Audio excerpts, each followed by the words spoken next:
So it's being recorded, so it will be available somehow very soon. And we are just one shy of 30, 29 people.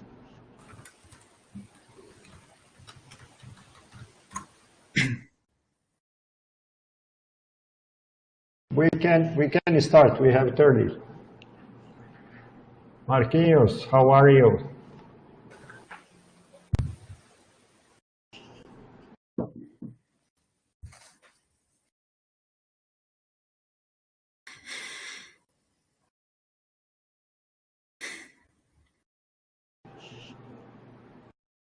Shall I go ahead and share my screen? I think so, yeah. It's already 2:07 here.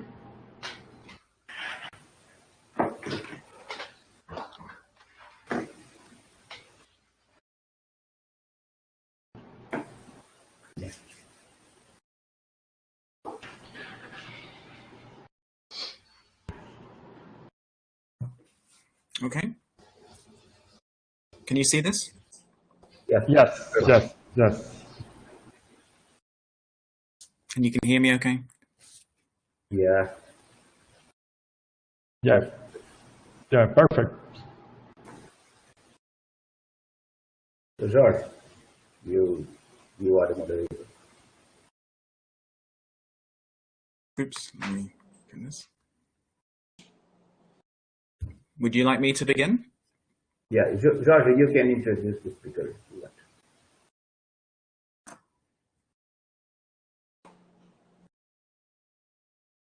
You need to activate your microphone, by the way. Sorry.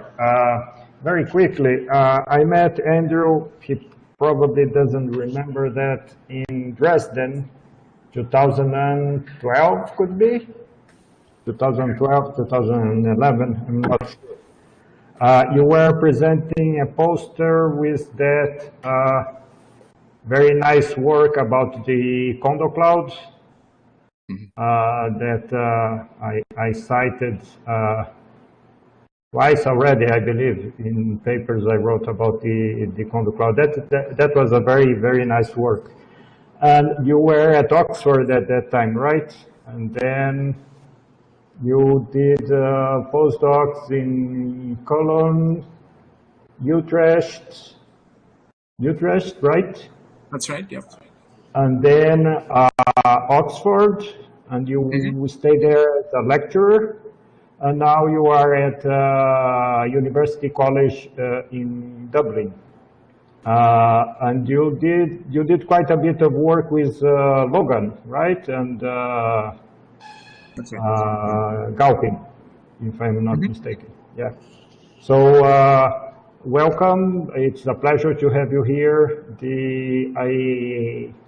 I managed to take a look at the reference that you added to the abstract, and it looks a very, very nice work. So I am eager. We are all eager to listen to it. Thank you so much. Thank you very much, and thanks a lot for this invitation. It's really nice to be able to reach across such a long distance, at least with these virtual seminars. So the story that I want to tell today is contained in this paper here that I've given the reference for down the bottom, and it was done in collaboration with my very talented postdoc Sudesh Sen, and also my PhD student Patrick Wong. So what I want to talk about is a sort of interpretation of the famous Mott transition as, in fact, a topological phase transition. And what I will tell today will be broken down into these 4 chapters, basically. And this will be itself broken down into 2 parts. So the first part will be like a long, basic introduction to the material that I'll be covering. First of all, about the Mott transition itself and the Hubbard model. Now, many of you in the audience will be experts on this far more than I'd imagine. But still, I want to go over some of these basic ideas again, just to recapitulate that. And I'll try actually here already to emphasize some of the features that will be important later on. And then I'll also sort of switch gear and remind you of topological phase transitions in non-interacting systems and a sort of paradigmatic 1D topological insulator, which is this SSH model. So these two parts will be the introduction. It'll be a long introduction taking roughly half of the whole seminar. And the idea is that I want to emphasize some of the things that will be important in this seminar as I recapitulate this classic stuff that I'm sure many of you already know. Then in the third chapter, I want to make a connection between the Mott transition and topological phase transitions. And this will be done through developing this sort of new formalism, which is in some sense revisiting again some older work on mapping interactions in a system to basically an auxiliary field of non-interacting degrees of freedom. So I'll go through some examples of this and how to do it in practice. And then finally, we'll interpret the results of this auxiliary field mapping to give us some insights into the old problem of the Mott transition and how we can interpret this perhaps as a topological transition. Okay, so in terms of the Mott transition, we know that we have, for example, transition metal oxide materials which undergo a metal insulator transition. Here I'm showing some experimental results as the function of temperature and chemical pressure or hydrostatic pressure. And we see that we can have a phase transition between the metal and the insulator. And this is various materials falling onto this nice phase diagram plotted here on the left and on the right. And also notice that we can have a transition from the metal to the insulator without breaking any symmetries. We can have a transition from the paramagnetic insulator to the paramagnetic metal without developing magnetic ordering, for example, if the magnetic ordering is frustrated. So often as you go to low temperatures, we know, of course, that you do get magnetic ordering in the insulator, but that's actually not a crucial ingredient for the Mott transition. One can have the transition without that. And that's actually the side of things that I'm going to focus on in this seminar. The Mott transition is, of course, driven by the electronic interactions rather than just simple one-electron band structure. Probably the most famous model to describe the Mott transition is the Hubbard model. And in this seminar, I'm just going to talk about simply the one-band Hubbard model. And we have, therefore, two terms. The first term is the hopping of electrons around on some lattice, whatever it might be. And then the second term here is this for fermion term, the Coulomb interaction, which is a repulsion between electrons if they live on the same site. And we have basically two different phases, a metallic phase where the hopping T dominates over the interaction U. And in this case, the electrons can flow freely throughout the lattice and we have metal. On the other hand, if the Coulomb interaction dominates, and this basically blocks the tunneling of an electron onto its neighboring sites, because then you'd have double occupancy and then you have a large penalty U to pay for that. So the electrons basically become localized on their lattice sites, and therefore that's an insulating system. But let me just describe in a little more detail some of the features one might expect in these two regimes.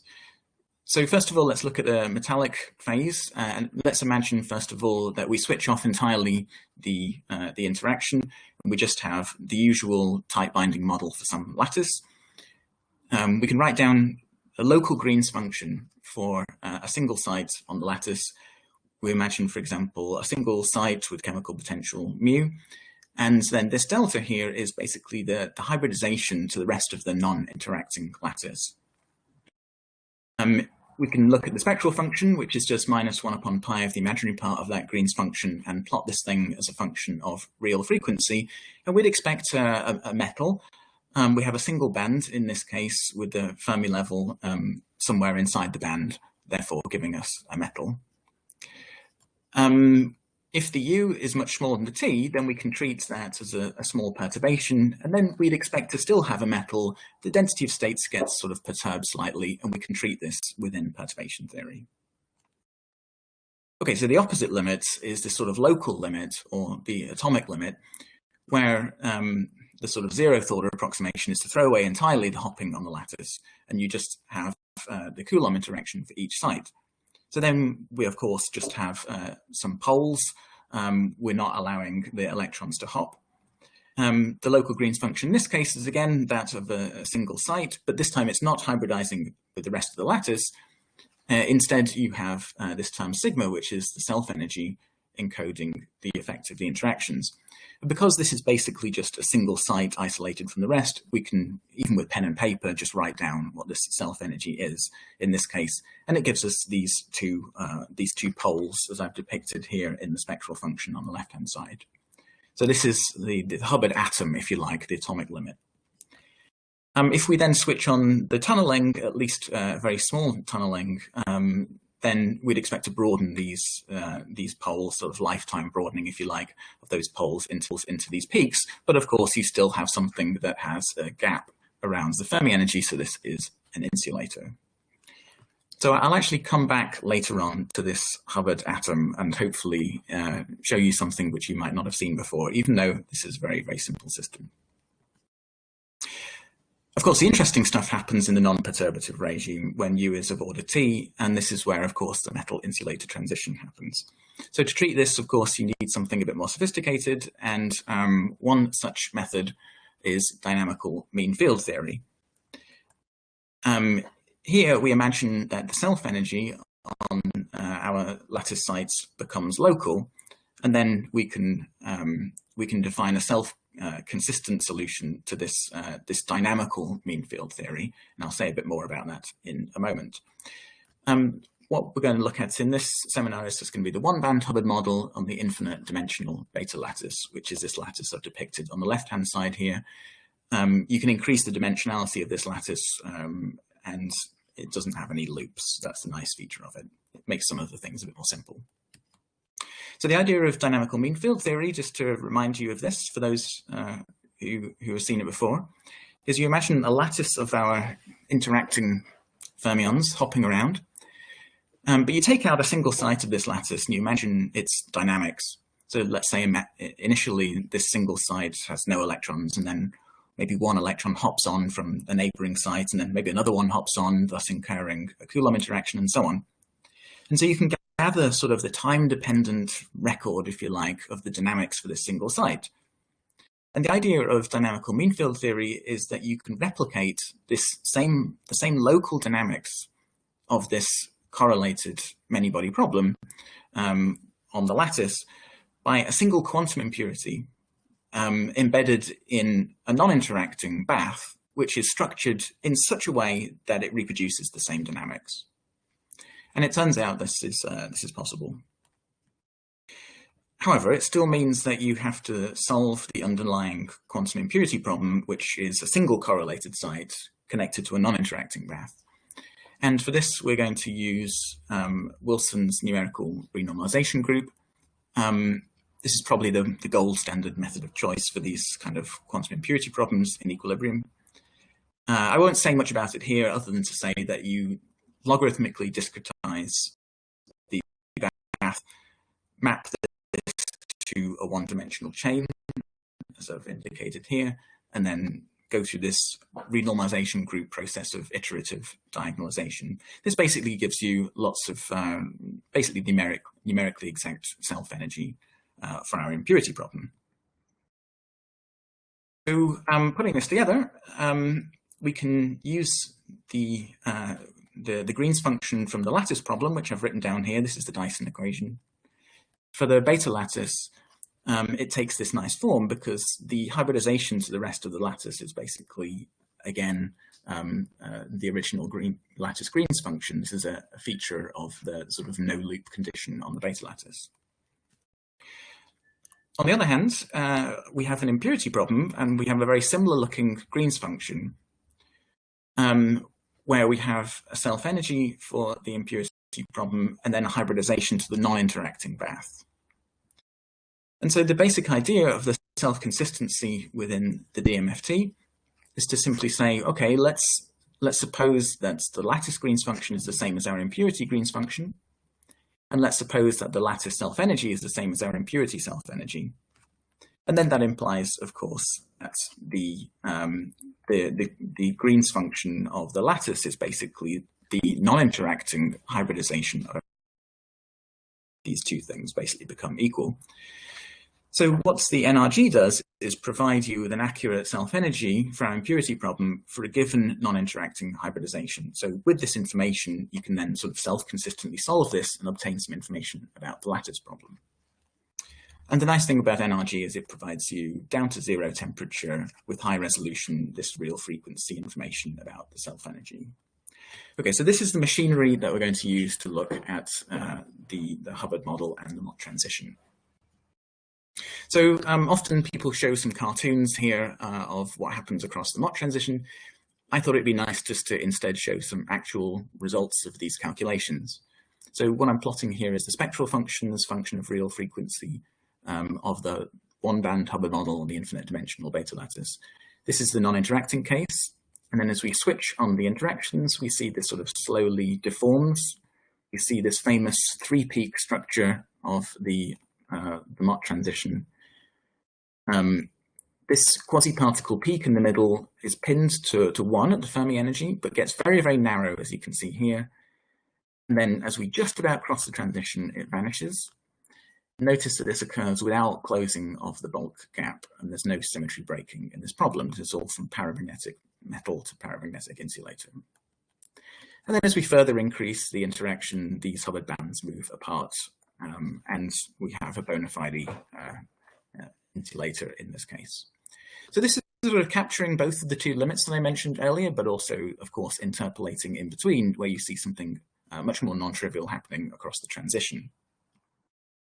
One of the things we're going to look at here in particular is the structure of the self-energy. So we can extract this from the Dyson equation, and it's actually worthwhile to have a look at this in a bit more detail. So what I'm showing here on the top is the spectral function in the metallic phase obtained by DMFT. And then on the bottom, the structure of the self-energy. Actually, it's minus the imaginary part of the self-energy. And the self-energy has two important features in the metallic phase. One is that we see these sort of Hubbard bands. And the second feature is that at low energies, we get this Fermi liquid behavior where the self-energy is going as omega squared. All of this is at 0 temperature, actually. Whereas in the insulating phase, we see a rather different structure of the self-energy. We still see the Hubbard bands.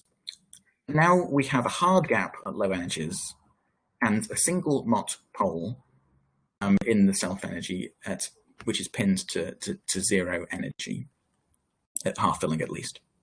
So this Mott pole in the self-energy is actually what's responsible for the gap in the spectral function. More interesting, actually, is what happens in the vicinity of the transition rather than deep in either of the phases. And I want to emphasize this point because it'll become important later on. So this is the scenario when we're close to the transition just on the metallic side.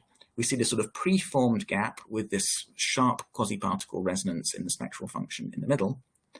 And these features are generated in the self-energy from this double peak structure. A double peak structure appears close to the Fermi energy in the self-energy. And these peaks are not delta peaks. They're sort of genuine peaks, but they sharpen up and coalesce into the single Mott pole, which is a genuine pole, as we cross over into the Mott phase, across the Mott transition into the insulating phase, I should say. And as we're doing this, we still have this Fermi liquid behavior of the imaginary part of the self-energy going as omega squared, but the sort of gradient, if you like, of that parabola gets steeper and steeper. The quasi-particle weight is vanishing as we cross the transition. Okay, so that was my long summary of the Mott transition and the Hubbard model. We'll be returning to many of those features again in the second half. So let me change gears a bit now and talk a little bit about topological insulators. Paradigmatic model for a one-dimensional topological insulator is this famous Sue Schrieffer-Heger model, the SSH model. And again, I'm going to talk again just exclusively about this simplest type of model in this seminar. We have a one-dimensional chain with alternating hoppings TA and TB. And the important thing, of course, is that this is a non-interacting system. So there's none of the complications of the self-energy and so on, as we were discussing earlier. But notwithstanding that, it has some interesting physics. And first of all, it's important to note that this system, because of the alternating hoppings, is a band insulator, and it has a gap of delta, which is basically the difference in the hopping strengths. Let's have a look at the Green's function at the end of this chain. Many of you will know, of course, in the subject of topological quantum matter, interesting things happen at the boundary of a system. So let's imagine that we chop this chain, look at the boundary, and have a look at the Green's function at the end of the boundary. Because it's a 1D chain, we can write this in this sort of nice continued fraction form, where we have these alternating hoppings TA, TB, TA, TB, and so on. And actually, because of this sort of self-similar structure of this continued fraction, we can sort of factorize this up and write it as a quadratic equation in the Green's function, which you can then solve. And you see that there are two distinct types of solutions for the spectral function at the end of this chain. One where you have two bands. This is a band insulator with a hard gap. And this is for the case when you start on a strong bond and then have a weak bond next. And then there's the other case where you start on a weak bond, where you have something that looks very similar in terms of the bands and the hard gap, but that there's a pole living exactly at 0 energy in the spectral function. So this is sort of the classic phenomenology of the SSH model, the boundary Green's functions. Furthermore, you can have a look at what the wave functions are doing. So you can take a look at this 0 energy state, which we imagine should be there because of this localized pole sitting at the Fermi energy. And there's a nice method called a transfer matrix method, which allows you to work out what the exact eigenstates of this 0 energy state are. And it's basically the coefficients of this in real space are basically related to these hopping parameters down the chain. And we can see that it's basically exponentially localized on the boundary. Here I'm plotting the amplitude of the wave function as a function of the position down the chain. You see it's basically all at the edge of the chain. Another thing we learned from this transfer matrix method is that this is actually a very, very robust state, which is a feature, of course, of the topology of this system. We can deform these parameters, TA and TB, down the chain, and we'll still have the same basic features. We'll still have two bands with a hard gap and a pole pinned to the Fermi energy. The only thing we require in order to keep all of that same qualitative behavior the same is that we have a strictly alternating pattern of these hoppings. We have strong, weak, strong, weak, strong, weak. It doesn't matter what those hoppings are as long as we have this strict alternation. This will then mean that the wave function decays exponentially as we go into the bulk, guaranteed from this expression. Let me emphasize another part of this story, which is the situation when you have domain walls. So I just mentioned that if you have the strict alternating hopping, you basically have all the same qualitative features. But what happens if you were to break that? The simplest thing you can do to break it is to introduce something where it doesn't strictly alternate. Here, for example, I've introduced this sort of defect. This is a domain wall. And what happens is that you can imagine this as being the interface between a topological and a trivial phase, and you get a localized state that's actually pinned to the domain wall, as well as being pinned to the boundary of this system, because this starts with the weak bond. So intuitively, what you could imagine is that you have two of these localized states, one at the edge and one at the domain wall. They're exponentially well localized, but of course, the tails of those localized states will overlap. The states will hybridize and therefore gap out. And so the gapping of those two states will be exponentially small in the separation between these kind of defects. So let me show you some actual calculations. This is a very specific profile of the crossing of these parameters, which I'll come back to later. But here's the important things. We see that we start off the chain. These are the hopping parameters as a function of the chain length. We start off the chain at a weak bond, so we would expect a localized state there. I'm plotting downstairs here the wave function amplitude as a function of chain position on a log linear plot, and this blue curve is showing the exponential localization of a boundary state. The red one is showing the localization of a state that's here at the domain wall. And when you look at the spectral function of this, you see that we now no longer have a single pole pinned to the Fermi energy. We have two of these localized states, which have hybridized and gapped out, and therefore give us this double peak structure. Again, this will be important later on. One other nice thing we can think of in these kind of generalized SSH systems is what happens when we have a periodic structure of these domain walls. So imagine that we have some chain with this kind of periodic structure, and I've highlighted in this red box here basically the unit cell, which will contain one small bubble, if you like, and one larger bubble. This is then repeating infinitely down the chain. This will give rise to this kind of structure in the spectral function, where I have two SSH bands, a hard gap, but then two peaks in the middle. So rather than two poles, we now have two peaks. And this is because we're basically having hybridizing bands of these domain wall localized states. Imagine that we have a localized state living at each of these crossing points, which are the domain walls. These localized states will hybridize with each other, and actually, if we have an array of them, they will form themselves a periodic structure, which gives us a band of these topological states. So we can imagine having our original SSH model, we introduce these domain walls, and then we have like an effective SSH model of the domain wall states, which is what I've indicated down here. So we imagine that the hopping between this state and this state, these localized states basically is parameterized by some effective TA. There's some effective TB here, and so on. And this is why, of course, we then get this kind of structure. We basically have bands of topological states. Okay, so these are the kind of summary of domain wall states you can get in these topological insulators. And of course, this is very, very different from the story of the Mott insulators that I talked about in the first part.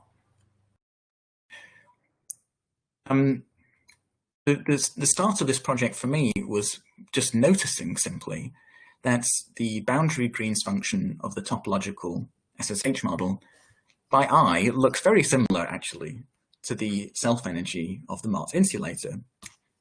We have two bands, we have a hard gap, and we have a pole in the middle. So visually, you might wonder whether there's some connection here. And that was actually the start of this project, to try to dig out if there really is some kind of connection between the Mott transition and these topological systems. And if so, does this imply something about some hidden or emergent topology of the Mott insulator, which is hiding behind our interaction self-energy? Okay, so the third chapter is about actually doing a mapping of an interacting system to a non-interacting system. And this actually has some sort of familiar flavor, perhaps, from the context of DMFT or of even DFT. And the idea here is that one can reproduce exactly the effect of the scattering from the electron-electron interactions by simply coupling our physical degrees of freedom to some auxiliary or fictitious, if you like, non-interacting degrees of freedom. So we take our original interacting Hubbard model on the beta lattice. We switch off the interactions, which I've denoted here by the black circles going to white circles, but we introduce some auxiliary degrees of freedom, which you engineer specially such that they just reproduce the same local dynamics on the physical degrees of freedom. So this is now a completely non-interacting system, but it has the same Green's functions and the same dynamics as one where you had interactions. So you exchange the interactions for additional degrees of freedom, which are non-interacting. Okay, so that's the idea. Let me convince you that this is always possible and that it's not just a mathematical trick, but actually has some physical meaning there as well. So first of all, we'll write down again our Green's function for the lattice degrees of freedom. This is the Dyson form. I have the lattice self-energy, and then I have the coupling to the rest of the lattice. What I'm suggesting here, by exchanging or representing the electronic interactions by introducing these auxiliary non-interacting degrees of freedom, is that we simply treat this lattice self-energy sigma as a hybridization delta to some non-interacting degrees of freedom. And this is an equation which would describe Green's functions on this lattice on the right-hand side, whereas on the left-hand side, the extra information about the scattering is contained in the interaction self-energy. And the idea is that this hybridization delta here can be written in terms itself of the Green's function for some non-interacting degrees of freedom. And what I want to do is take a given self-energy for a physical system and find out what these non-interacting auxiliary degrees of freedom look like, and what do they teach us.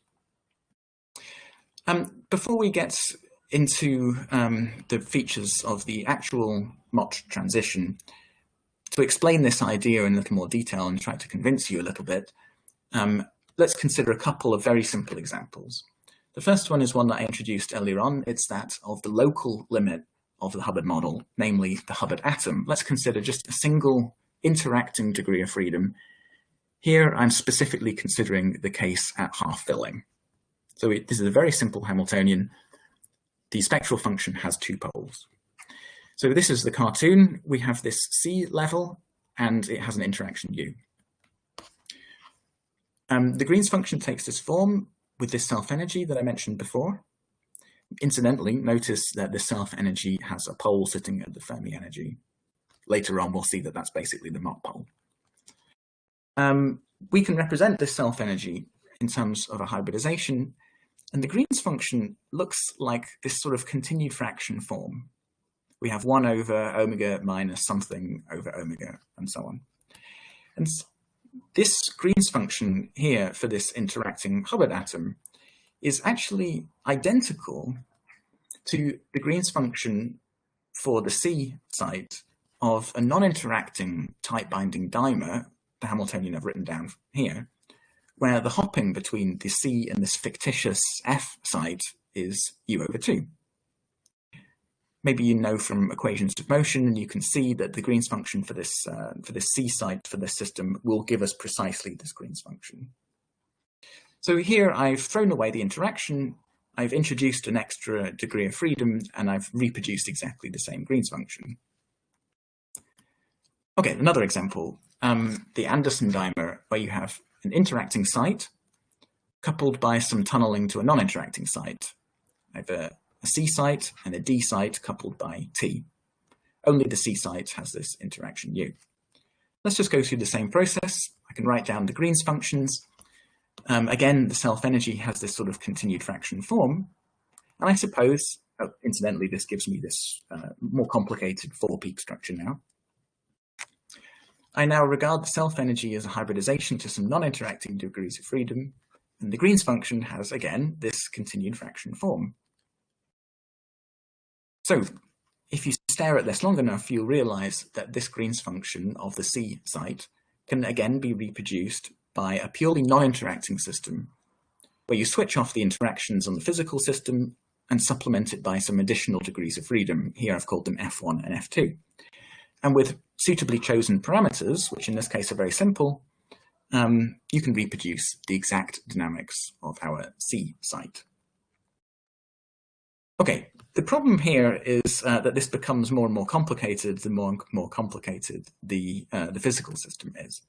But before we go to the full-blown Mott transition, I want to talk a little bit about the physical content of these fictitious degrees of freedom. And maybe this is a new story for some of you. Certainly, I didn't know this one until we started working on it here. It's this story of a nonlinear canonical transformation. So here's our Hubbard atom Hamiltonian again. Let's introduce some additional gauge degrees of freedom. What I mean by these gauge degrees of freedom is they're just extra degrees of freedom that are not coupled to our physical degrees of freedom. And whatever I do to these coupling constants epsilon g and epsilon f here, that's not going to affect anything on our physical degrees of freedom because they're not coupled. That's what I mean by gauge degrees of freedom in this context. Now we'll go to this Majorana representation, where we basically take the real and imaginary parts of our fermionic degrees of freedom. We have C up, C down, G, and F, and I decompose each of those into a pair of these Majoranas, basically the real and imaginary parts. In this basis, the Hamiltonian takes this form in terms of these Majoranas, where the interaction term becomes this 4 Majorana term here, gamma 1, gamma 2, gamma 3, gamma 4. So far, so good. This is an exact representation. It's simply a way of recasting the interaction of this system. Okay, so here's the Hamiltonian written again. Now I'll introduce this nonlinear canonical transformation. I can say that we have a new set of Majoranas, mu j, which are related to the old set, gamma j, through this operator. This is a canonical transformation in the sense that all of the commutation relations are preserved. These properly commute with each other and with the other fermions in the problem, Majorana or otherwise. So this holds for arbitrary angles, but here I'm going to choose pi by 2, in which case it becomes this, you can show that these mu's are related to the original gammas in this way. And of course, this is a non-linear transformation. And when I plug this into this Hamiltonian, you see that we pull off this trick, which is you exchange the interaction term with the coupling constant u here for an interaction term on this other term with the constant epsilon g. So this is a bit of a trick. We just exchange the interaction term from one to the other. However, we can, of course, choose these coupling constants any way we like because they're gauge degrees of freedom. So let's make a gauge choice, which is basically to switch off this term and to set this last term that's just sitting here, hasn't been changed, to a specific value of u over 2, in which case we get a completely quadratic and therefore non-interacting Hamiltonian. So this is a nice trick because it allows us to take our interacting problem and turn it into an effective non-interacting problem. And if we refermionize this back to some alpha and beta fermions defined in this way, then we basically end up with the tight binding dimer that I showed you earlier on, where the tunneling between the sites is precisely the u over 2 that I mentioned earlier. Now, it might not be completely clear that this is the case, but the Green's function of the original system is equal to the Green's function of this alpha site. And so this all works out perfectly. Okay, so it is in fact possible to do these kind of mappings from the interacting system to the non-interacting system. It's just that we have to introduce these extra gauge degrees of freedom and then do some non-linear canonical transformations. Now, it turns out this is extremely difficult to do as the complexity of the Baire system grows. Of course, there's no free lunch. This is not a way of solving the many-body problem. It's just a different way of formulating it.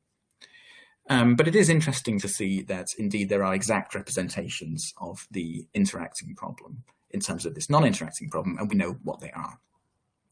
Okay, so back to the main story. The idea is that we're going to replace the interaction part of the Hamiltonian by some auxiliary gauge degrees of freedom. and hybridize the physical ones to the auxiliary degrees of freedom. This is the cartoon picture of what we're doing.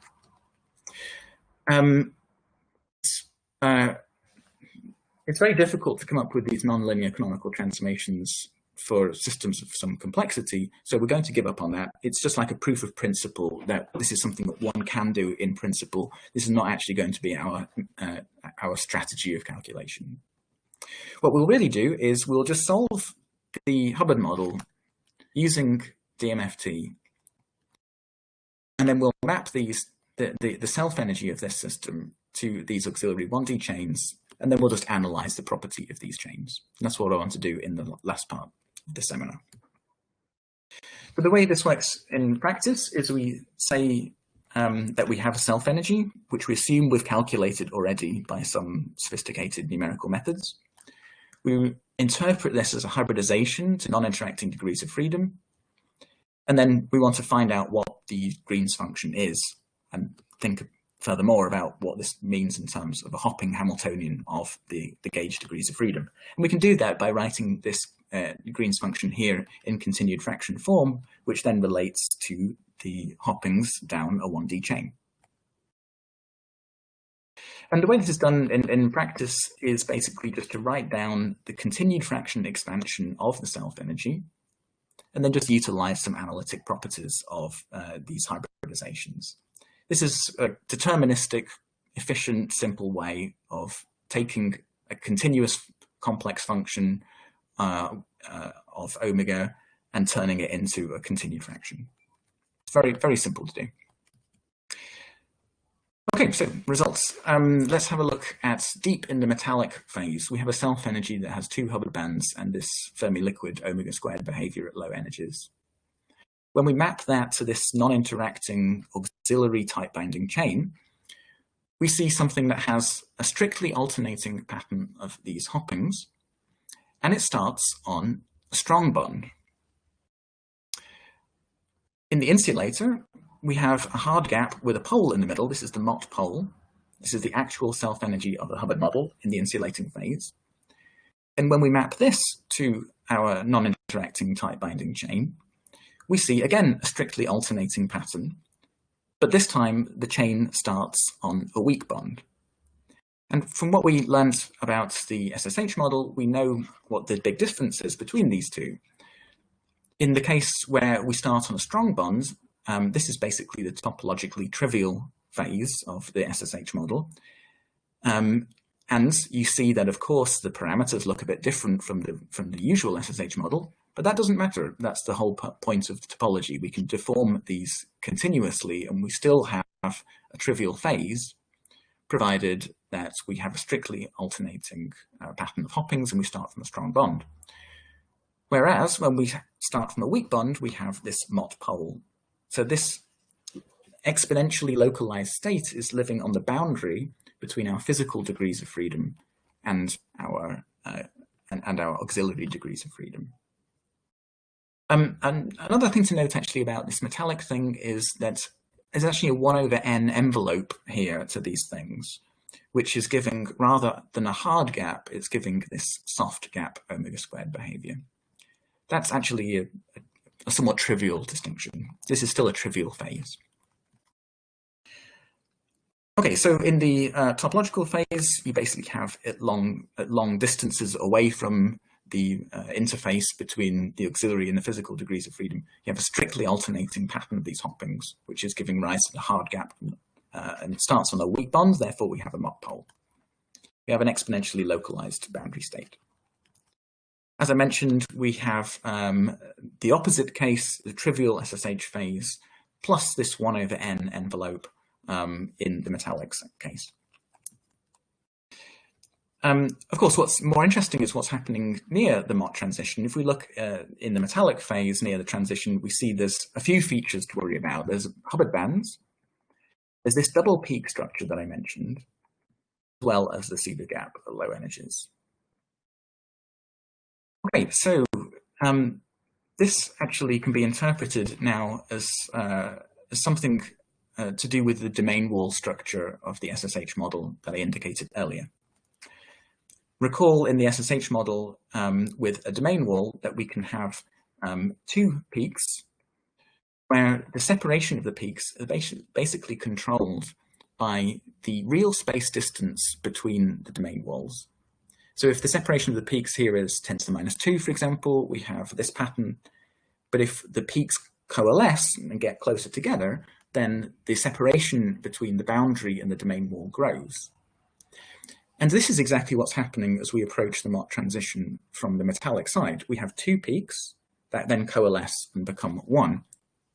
And as you can see from this illustration, this is basically corresponding to the formation of a domain wall to create the two self-energy peaks, and then the dissociation of these domain walls to send these peaks, to merge those things together and send them to zero energy. Okay, this is not quite the right story because we don't have, in the real Mott transition of the Hubbard model, we don't have actual poles in a gap. We have peaks of finite width. As we approach the transition, the peaks sharpen up into poles and coalesce. And that's also something that we can reproduce. Recall earlier that I said that you can get bands of topological states in a gap if we have this periodic structure of our domain walls. If we want to capture the low energy pseudogap, we need an additional 1 over n envelope. If you put all of that together, you see exactly what we expect. So if we look at the self-energy here close to the transition of the Hubbard model, we see Hubbard bands, we see two peaks, and then a low energy pseudogap. On the right-hand side is the corresponding auxiliary chain parameters. We see these domain walls, and with the superposed 1 over n envelope, giving the Fermi liquid. And then as we go closer to the transition, two things happen. The peaks move closer together, which means the separation between the boundary and the first domain wall increases, and the peaks sharpen up, which means the period of the oscillation increases. You see both of those features qualitatively here. Indeed, you can write down simple toy models to try to capture all of this physics in one go, and this is just something we sort of wrote down on the back of an envelope. It has the alternation, -1 to the n, it has a 1 over n behavior, and it has this kind of beating structure. And with this simple model with a couple of parameters, you can basically qualitatively reproduce the self-energy of the Hubbard model in a reasonable approximation, basically everywhere throughout the entire Mott transition. Okay, so that's the end. Let me summarize. The self-energy of the Hubbard model can be mapped to auxiliary non-interacting degrees of freedom, which turn out to be of this generalized SSH model type. We have a metallic phase in which we have this pseudogap SSH chain in the trivial phase with no localized states. Here to the Mott transition, we form these domain walls, and then as we approach the transition, we have dissociation of the domain walls, which results in these localized states coalescing and forming a single Mott pole, which is the thing that survives in the Mott insulator. There we have basically a regular SSH chain in the topological phase. There's a boundary localized state, which is basically giving the Mott pole. So as an outlook, we can obviously imagine extending this to different systems and trying to take this analogy further. We could look at multi-orbital Hubbard models, look at systems away from this infinite dimensional limit where you have a purely local self-energy to consider something with some energy dependence. Could even look at non-equilibrium dynamics. For example, what happens when you try to melt the Mott insulator after an interaction quench. This idea of topology here, hiding in the self-energy, might give some insights there. And then just as a sort of cheeky thought here, we wondered whether in the superconducting phase of the Hubbard model, instead of having an SSH chain, maybe you'd have a Kitaev chain with Majoranas. So that's basically the end. Thank you for your attention.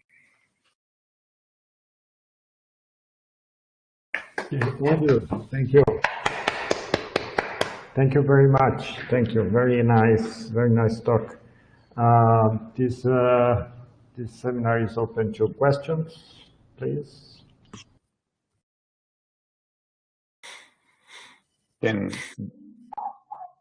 do we have to subscribe or? You can start if you want. All right. Let's do it like that. You just open your microphone and after in an orderly way and start asking questions. All right. So a very nice talk, Andrew. Very interesting results. And yeah, let me just ask if I understood correctly, like in the first figure there, you take that effective hybridization function, and you do essentially. Is it similar to what you do in NRG in DMFT, where you essentially discretize, you build like a Wilson chain out of that hybridization function? Yeah, so what's plotted on the left here are the self-energies of the Hubbard model. We then sort of treat those as if they were hybridizations to non-interacting degrees of freedom. But this is not discretized. This is what's plotted here. Let me just go to the pointer again. What's plotted here is the exact continued fraction representation of these things. I mean, obviously, I've cut it off and I've truncated it here. It goes on forever. But this is not discretized. It's not this is not a Wilson chain. This is just a continued fraction representation of these things. Okay. You can, so you get it basically from, let me just try to find formula later. So this is the prescription, is 3 lines. So you suppose that the self-energy is a hybridization. I'm saying that this hybridization, let's call it delta 0, and then introduce a bunch of these auxiliary functions delta n, where the thing we want is n equals 0. So this basically defines this recursive continued fraction form. And then you just recognize that each of these things is basically a Green's function multiplied by Tn squared.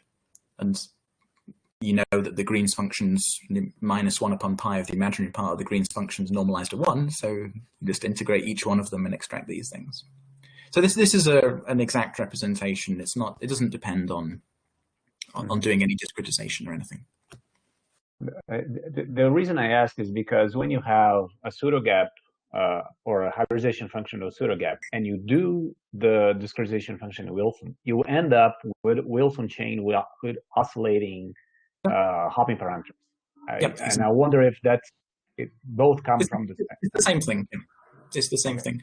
So in the Wilson chain, when you're saying that the parameters are alternating, they're of course scaled, so they're really decaying, right? They're alternating, but also they're really decaying. Whereas here they're not decaying. I mean, this is because we're not doing logarithmic discretization. They're not actually decaying, so they are just sort of alternating in an absolute sense. So would it be equivalent if doing with lambda equal 1, so sort of like the discretization with lambda equal 1 would be the equivalent to that rest, maybe? Yeah, I mean, I guess so. I mean, it's not there's no discretization going on here at all. Okay. I mean, of course we use NRG to find these self-energies here, but then we assume that they're the exact self-energies. These don't really have discretization artifacts inside them. Okay. All right, thanks. More questions. I see here that Chatterjee has asked a question, wrote a question here. Do you want to speak? Do you want to ask yourself?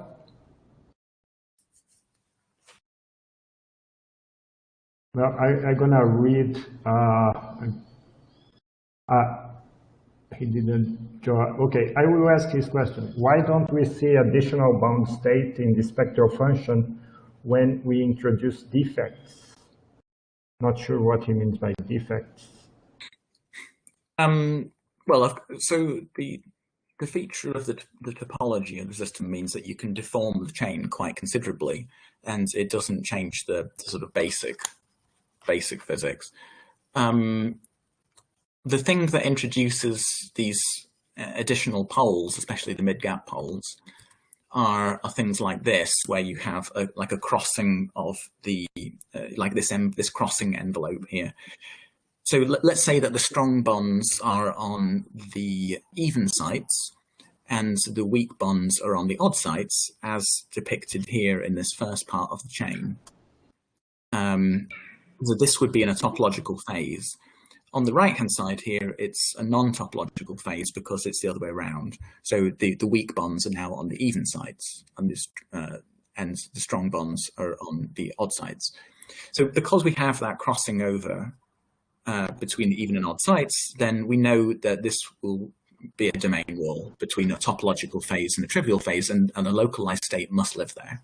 So it's this kind of structure that gives rise to these spectral features.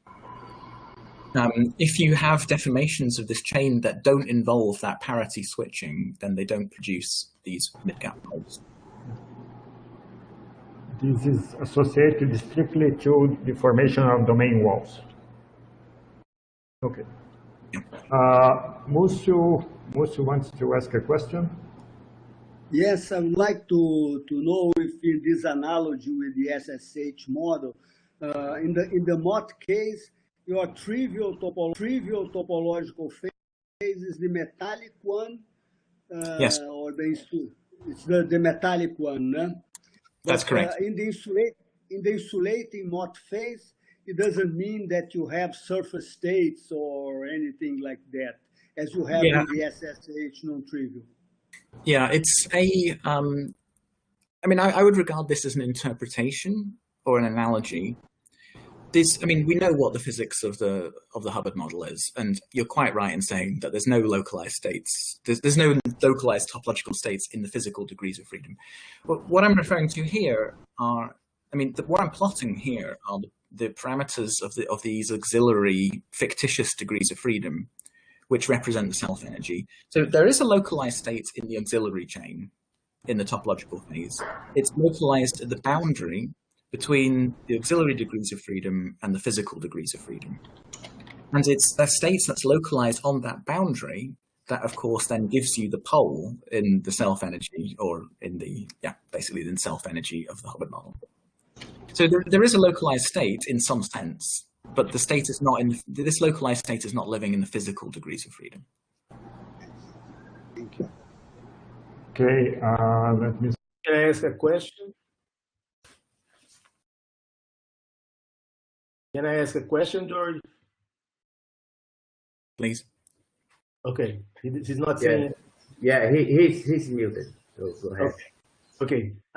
Thank you, Andrew, for a very refreshing look at this Mott transition problem. I found it very interesting. Many questions come to mind, and some of them you have mentioned at the end of your talk, like, for instance, a cluster DMFT, how is the picture changed by this new way of looking at the transition, and so on. I was trying to find at least one question that I would like to see your take on. And let me ask you the following. Of course, in the topological case, you can write an invariant that characterizes the topological phase and distinguishes it from the trivial one. Is it possible to unravel this and write it in terms of the original Mott problem? In other words, can you write the topological invariant that characterizes the Mott transition in the original Mott problem, perhaps in the DMFT language, for instance? Or it's not up. Yeah. I mean, that's an excellent question. Actually, it's one that I'd prepared for. Okay, so this is not quite the answer to your question. So there is an object which basically I would regard as the topological invariant describing the Mott transition, which is this thing called the Lotion Integral. And it's defined in this way. You basically multiply the local Green's function by the derivative of the self-energy. And you can prove, and it was done so in this very nice paper by Logan and Galpin, that this quantity, which involves the self-energy, which in this talk I'm trying to argue is the thing that's endowing these topological properties, you can show that this Lotion integral is exactly 0 everywhere in the Fermi liquid phase and exactly 1 in the Mott insulator. In some sense, this integral invariant is counting the number of poles in the gap. And that's what I'm arguing is the signature of the topology, and which is hiding in the self energy, because this thing is controlled by the self energies, you see. So I believe that this Lotion integral is basically playing the role of a topological invariant for the Mott transition. And indeed, you see from this directly that the Mott insulator is the one that's the topologically non-trivial one. It's kind of counting the number of poles, and I'm arguing that the Mott pole is the thing that corresponds to a boundary localized state when you introduce these auxiliary degrees of freedom, and therefore this is the topological signature. On the other hand, I don't have a very satisfactory way of connecting this to the chain parameters of the auxiliary system. So what would be quite nice is to try to take this formula and to write it in terms of the auxiliary chain parameters, and to see perhaps that this integral invariant boils down to something like saying you have a strictly alternating sequence of hoppings with a weak bond at the end, or something like this. There might be some kind of connection there, but we haven't found it yet. Very good. I think it's a very good guess of what the invariant might be. It's basically Lettinger's theorem that you're. I think so. Yeah. Yeah. Thank you very much. And once again, thank you for the talk. Very nice. Thank you. All right, Andrew. I have a question. In the transformation where you introduce that gauge auxiliary degrees of freedom, I understand that if you transform the Bethe lattice into non-interacting. So if now a site is double occupied, I have to have a way to represent the extra energy that would come from you that is not there anymore. And that would be the fact that I don't allow anymore the electron to hop from the chain to the site because it's double occupied. That would be a way of understanding the increase in energy because I have two electrons now in the same site, or the idea of interaction because I have two electrons in the same site is completely gone. How do I interpret? I think it's the latter. It's the latter. I mean, this connection is on the level of Green's functions. Okay. It's not. There's no. Yeah, I think you've got to be careful about talking about the eigenstates and energies of specific states, because I mean when you do this mapping, the system is changing. I mean the Hilbert space is changing, right? I mean you have more degrees of freedom on the right hand side than you do on the left hand side, so you can't really talk about the states in the same way. There's no. On the right-hand side here, there's no penalty for double occupation of any sites. Okay. In fact, you can write this whole model as spinless. I mean, it doesn't even know about this model. Doesn't even know about spin. Okay. But yeah. It's really the connection is really on this level of the Green's functions. Okay. It's basically saying, can you reproduce the dynamics of the interacting system by a system without interactions but with more degrees of freedom? And I cannot even guarantee that the Bethe lattice is half-filled, right? You can. I mean, you can. Well, the filling. You can enforce. Okay. Well, no, the filling is determined by the Green's functions, and the Green's functions by construction are the same. Okay. But there are other. Okay, you could ask questions like, what about the probability of double occupancy? That concept is completely gone. Okay. So there are questions that you cannot ask in the map system, and there are observables that you could imagine measuring that will not come out to be correct in the mapped system. But single particle, questions about the single particle dynamics will, by construction, be correct. So the Green's functions will be correct, the spectral functions correct, the questions like the filling and the single particle energies, they will come out correctly. But it doesn't necessarily hold for all physical properties. That's correct. Okay. Edson has a question. Then only Mucio has a question before mine. Go ahead, Edson. Okay, thank you. Thank you, Mucio. My question is along the Eduardo's question. So he asked about the topological invariant, if you can define. So my concern is regarding what is the symmetry that protects the topological phase, because in the Mott transition phase there is no symmetry break, it's just interaction. But on the other hand, when you have the toy model, the non-interactive one, so there is no interaction. So is there any symmetry that protects the each individual phase? Yeah, that's an excellent question. One of the things I want to emphasize at the beginning of the seminar was this idea that in both cases, in both the Mott transition and in the topological transition, you have a transition without symmetry breaking.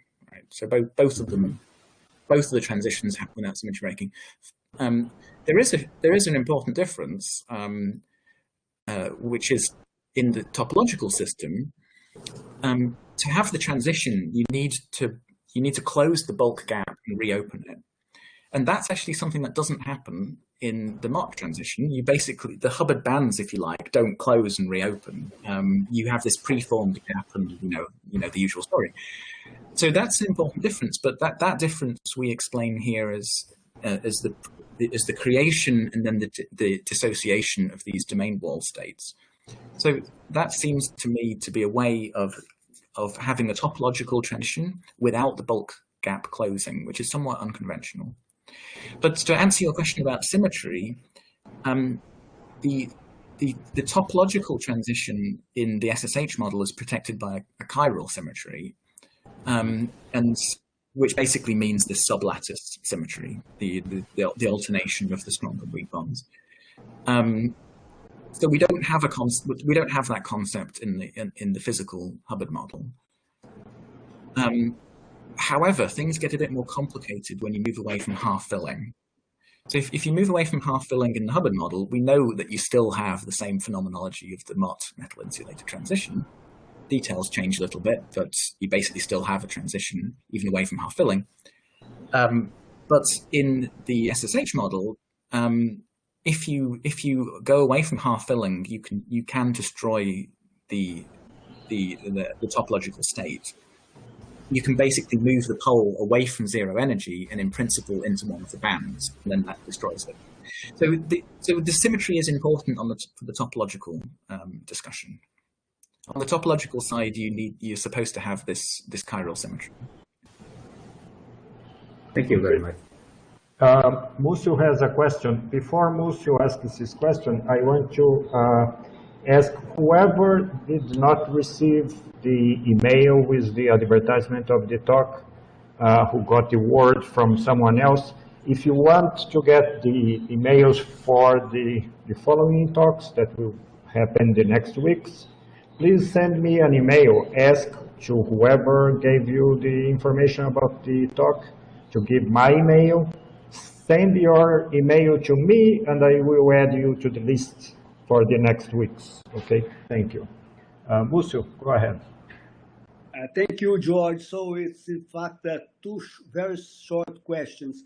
One is, have you thought about the negative U Hubbard model? What you could do with this approach? And the other one is, what do you think about this concept of Volovik, of the Fermi surface, as a topological concept? Yeah, thanks for the question. Yeah, so I think in terms of the topology of the Fermi surface, I think this is something that's been well discussed in the literature, as you know, and I'm sure this is something that's important. I mean, that's connected to Luttinger's theorem, of course, and the discussion of the topology there, and that again has something to do with this Lotion integral. So I think there is some kind of connection here. I think the system I'm considering is explicitly in this work is the one-band Hubbard model on the infinite dimensional beta lattice. I mean, there you don't have reciprocal space, and you don't have a momentum-dependent self-energy and all of this nice stuff that you would have in a real physical system. So I have to say that we've not analysed that, and I'm not really sure what would come out. But I think you can do similar kind of analysis, and I think it'd be interesting to look at that. The first part of your question was about the negative U case. I mean, there I think you get superconducting phases. Is that right? Yes, or CDW, yeah. Yeah. So I mean, I wondered in the superconducting case whether you'd get.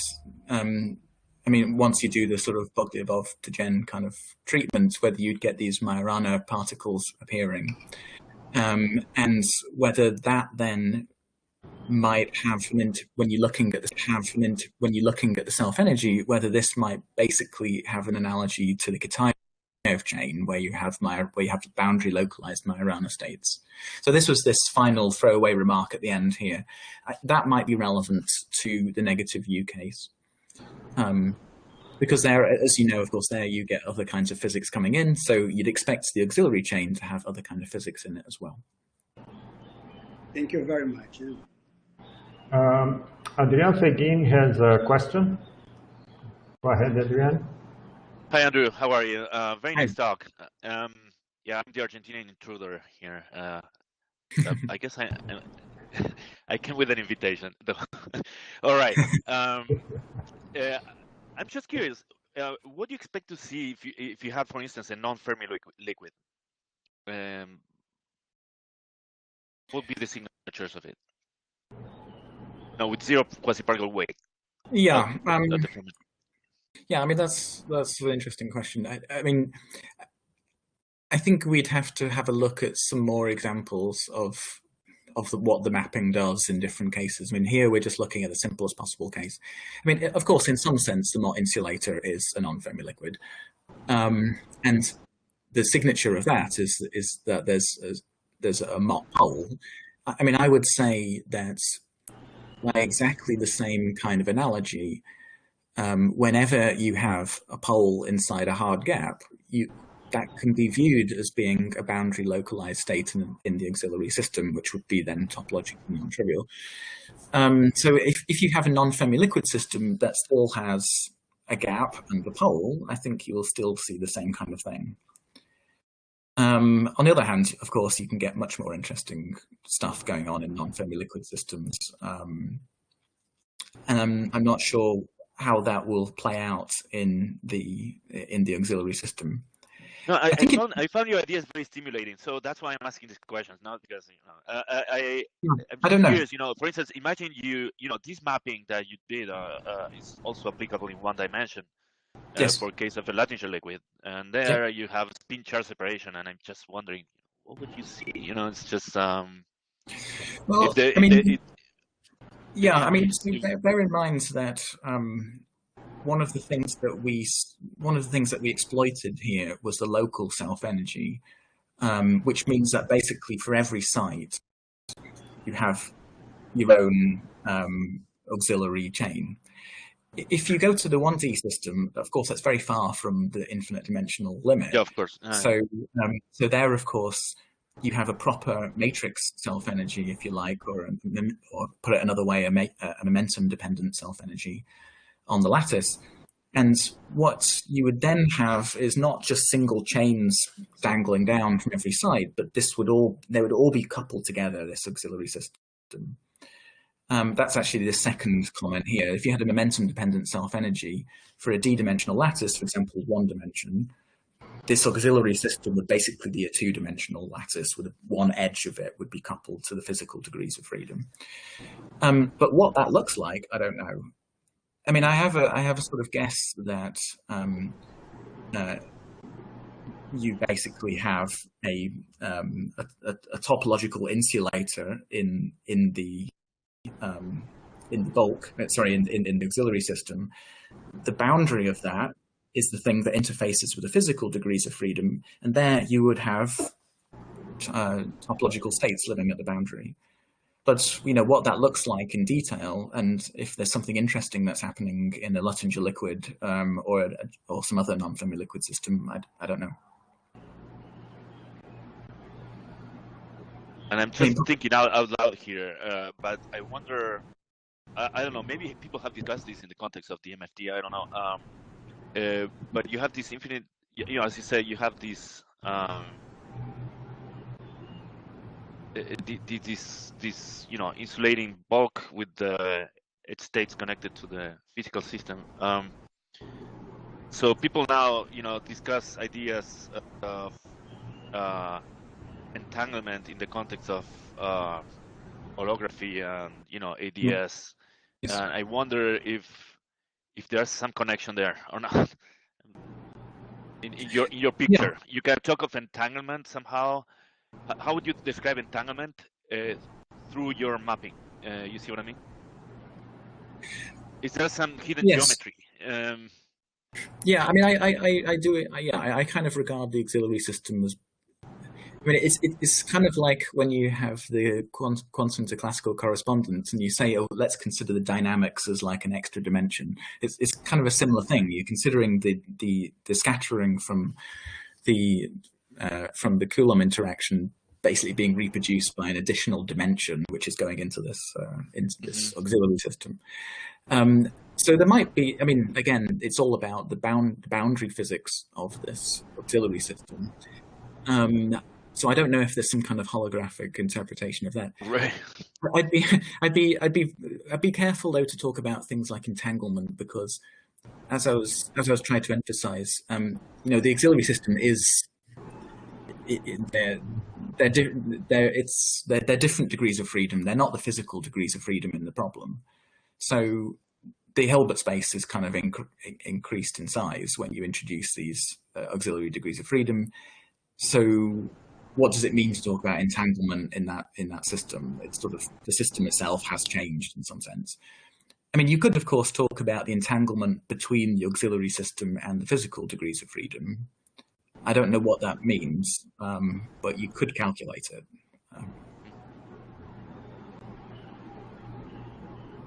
All right, thank you. We have exploded the time, but there is a question here from Chatterjee. And that, I assume, is the last one. Could we think of an order parameter in Mott transition, and what is it? Do you mean a parameter that drives the transition? Well, it's his question, I guess so. I mean, here the thing that we're tuning is the interaction. Physically, of course, you can tune the interaction in different ways. As I mentioned right at the beginning, you could, from the actual experiments, you can change the interaction strength by chemical doping or from hydrostatic pressure. But there's other things you could change. You could change the filling, for example, by looking at by changing the chemical potential, and you can cross the transition in different ways. Varying these parameters. But in the Hubbard model I'm talking about, which is this one, in the end, it's all, I mean, there's a single dimensionless parameter, u over t, which can be varied. So that's the only knob we have to drive the transition in this system. How you actually achieve the tuning of u over t in a physical system with different physical parameters, that's a different matter, I guess. Okay. So if are there any questions, any other questions? If we can open our microphones and thank the speaker again. Thank you very much. Very nice talk, Andrew. I see that most people are still there. As I said in the beginning, I'm going to send an email to everybody who contacts me and the ones who are in the list already with where to find the recording of the talk. I also want to ask Andrew a favor, if he would be kind enough to email me his talk. Is that okay? Sure. Okay. Yeah. So sorry, George. There is a link. I post a link on the chat, so you can click there and follow next. You can advertise your colleagues too, and the more. We have a limitation of 75 people in this room. I don't know if we can make this room bigger.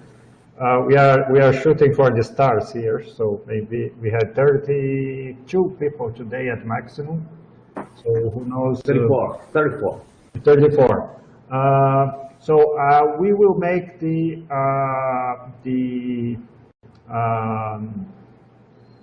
PowerPoint file available too in our site, the physics site at UFO. So thank you everybody for your presence, and thank you, Andrew. Very nice seminar. Thank you. So it's almost 3:30 here and almost 6:30 for you. So you earn your dinner. Thank you. Yeah, thank thanks. you all for coming. Very nice, very nice. So